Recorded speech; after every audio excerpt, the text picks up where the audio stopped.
Refuge fam, Abbey here, and today is part 3 of our Holy Habits series.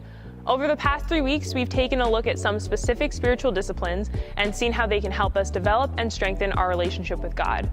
Tonight, we're going to be talking about Sabbath, what it is, why it's an important practice, and how we can implement it into our lives. So if you've never heard the word Sabbath in your life, you're in luck because Joelle is going to be talking about what it is. What is the Sabbath? Some of you may associate the word with a famous rock band, or maybe some of you even know what it means quite well and have integrated it into your own life. In its truest form, the word Sabbath means a day of rest.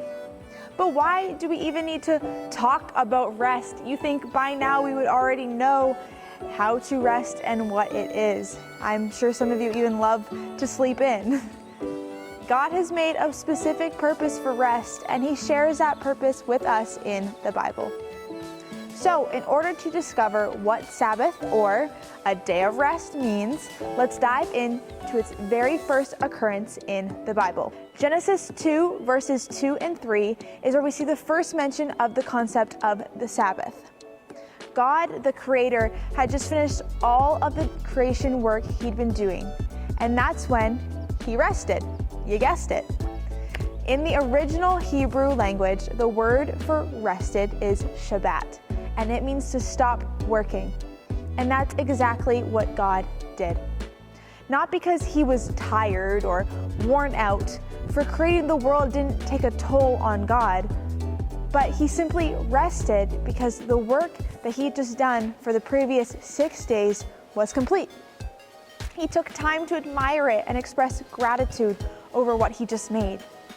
Fast forward many centuries to the book of Exodus, chapter 20, and in this chapter, the 10 Commandments were given to Moses for the Jewish people.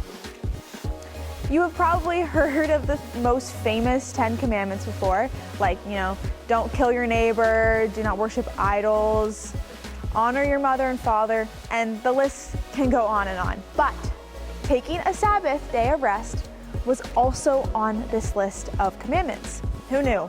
Honestly, I forget about it all the time. Exodus 20, verses 8 to 11 say, "Remember the Sabbath day, to keep it holy. 6 days you shall labor and do all your work, but the 7th day is a Sabbath of the Lord your God. In it you shall not do any work, you or your son or your daughter, your male or your female servant, or your cattle, or your sojourner, or whoever stays with you.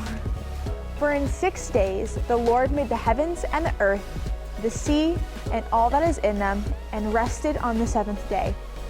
Therefore the Lord blessed the Sabbath day and made it holy."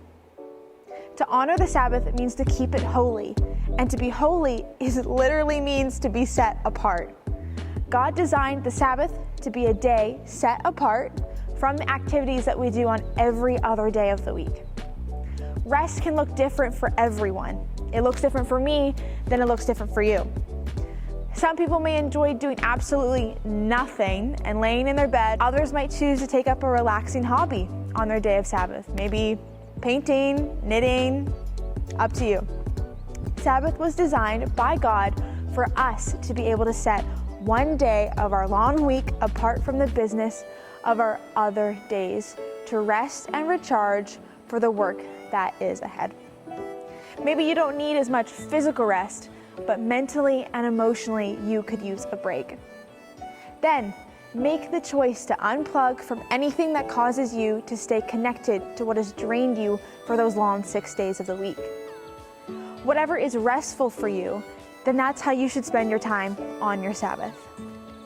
Ask yourself, what is it that refuels you after spending 6 days working? It's for your benefit, made by God, given to us. Don't worry if every Sabbath you decide to take doesn't look the same. And don't be discouraged if you struggle some weeks to even take a day of rest. Life happens. Keep practicing and you'll get the hang of it. When talking about why we should have a Sabbath or a rest day, we should first look at it through a more practical lens. When we continuously work and not take time for ourselves, we will face physical and mental exhaustion, and sometimes even burnout. We're not meant to work nonstop. we have to go to school or work 7 times a week, we exhaust our ability to think or even be creative. We'll become more stressed and overwhelmed with life if we don't take the time to relax. Now, for me personally, I've always struggled with this, especially this time last year. I would go to school 5 days a week and work on weekends. Plus, I was helping out here at the Refuge on Fridays. However, I did not take the time to rest, and eventually I felt like I burnt out. I was depressed and far from motivated in this time, and it sucked. One day I decided to call my dad, though, and explain to him how I was feeling. And after a conversation, he reminded me of taking a Sabbath each week and making it into a habit. Now, my dad reminded me that there is satisfaction and fullness that we get when we rest in God. After this, I began taking a Sabbath, or doing my best to do it weekly. Now, taking a day for a Sabbath is just not a personal pursuit for pleasure or for sleep. However, it's a time to rest in Jesus. For Matthew chapter 11, verse 20 through 30 says, "Come to me, all you who are weary and burdened. I will give you rest. Take my yoke upon you and learn from me, for I am gentle and humble in heart. And you will find rest for your souls, for my yoke is easy and my burden is light." Guys, the Sabbath is an invitation to practice for eternity. It is where we regularly engage God. When we practice this, we intentionally press the pause button of life and we make room for God, or for Him to occupy our hearts and personally get to know Him. Friends, when we practice this, we are purposely making a space for God in our lives. Guys, I just want to remind you that the need to rest and take a Sabbath does not mean you're weak. Jesus was tired too. When Jesus was on his journey and met the woman at the well, he sat down and rested. Now, just think about it. Being weary doesn't mean you're weak. Jesus was tired from his journey. Just because you get tired doesn't mean you're weak. We worship a God who is so powerful enough to give us strength, but is human enough to say that he was tired. Jesus took time to rest. Friends, I'm encouraging you tonight to pause, wait, and start to take Sabbath days. Now, I want to remind you to take your time when doing this and find realistic goals. Being able to rest is a lot harder than we might think. You will get distracted, guys. From the things of life, homework, friends, social media, you will get distracted, but that's okay.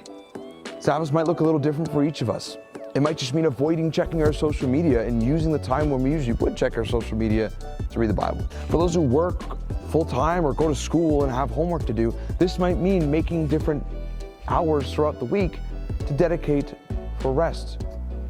You know, maybe designating 24 hours for the whole week and then space it out. Ultimately, it matters that we dedicate time throughout the week to rest, rejuvenate, and to trust God to provide when our work hours cannot. Once this is made into a habit, we will know our limits and trust in God for strength, instead of trusting just in ourselves for strength. So now that we have a better understanding of what Sabbath is and why it's important to practice Sabbath rest, let's dive into how we can do it practically. Learning to practice Sabbath rest takes time. That's why it's a spiritual discipline or a holy habit. It's something that we have to put time and effort into, and over time, it will become easier to practice. Now, if I'm being honest, this is a holy habit that I'm working on in my own life. I've always had a pretty full schedule, so taking time to just rest can be challenging for me because I'm usually thinking about what I should be working on next.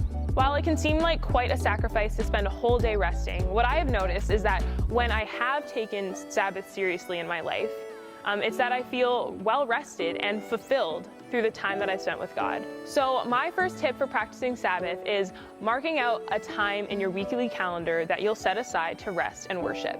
Now, the goal should definitely be to aim for a full day of Sabbath, but if 24 hours seems too overwhelming at first, mark as close as you can to that time goal. Now, there's 3 variations of this practice that you can look into. There's the traditional Sabbath, which is from 20 minutes before sundown Friday night to the same time on Saturday. There's the Lord's Day Sabbath, which is from the Sunday morning church gathering through bedtime on Sunday, or the midweek Sabbath, which is any time during the week. So decide in advance which day you want to choose, And also if you'd rather begin in the evening or in the morning. Now remember, there's no right or wrong way to practice Sabbath rest. What matters is that you're intentionally setting aside the time and creating a regular rhythm in your life.